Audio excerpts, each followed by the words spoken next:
Hey, good morning. It's Thursday morning. I hope you're in store for some wet weather for the next couple days.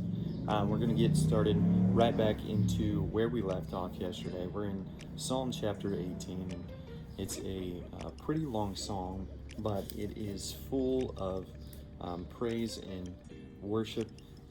It's a psalm that was done by David, who was delivered from his enemies and delivered from the oppression of Saul. So he's talking about how God has taken him and relieved him from that oppression. He has given him the victory. But he starts off, and I think that we can take from this chapter the very same things that David is feeling. He's feeling just emotions of victory, of being in the Lord's hands. You know, yesterday we talked about being in the Lord's wings, taking refuge in that. So this is the counterpoint to what we read about yesterday. We're going to start right from verse 1 where he says, I love you, Lord, my strength. The Lord is my rock, my fortress, and my deliverer, my God, my mountain, where I seek refuge, my shield and the horn of my salvation, my stronghold. I called to the Lord, who is worthy of praise, and I was saved from my enemies. He goes on to say in verse 30 and 31, he says, God, his way is perfect, the word of the Lord is pure. He is a shield to all who take refuge in him, for who is God besides Yahweh? And who is a rock? Only our God.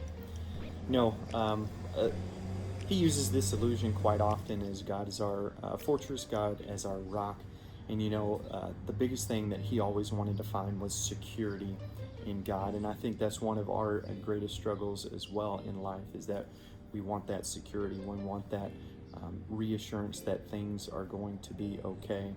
We have a yearning for that security. It's a yearning that sometimes is never satisfied because we try to find that kind of foundation in other things. We know we need that solid foundation, but there's only one way where we can find it. There's this song from All Sons and Daughters, and in the lyric it says, "You never change, but you change everything." And I think that's what we always look towards. We look towards an unwavering God who never changes, who will always be there, who is our firm foundation, and yet he changes everything around us. Just like David, he changed everything around him. He changed the situations that were going on, the oppression that he was feeling, the pursuits that against him that he was feeling. God doesn't ever change. He's unwavering. He's always faithful, but he changes everything in our lives. I hope this brought you a little tidbit of good news and some hope on a day like today. Stay safe. We'll see you tomorrow back here on this channel. And remember to love God and love people, and we'll see you tomorrow.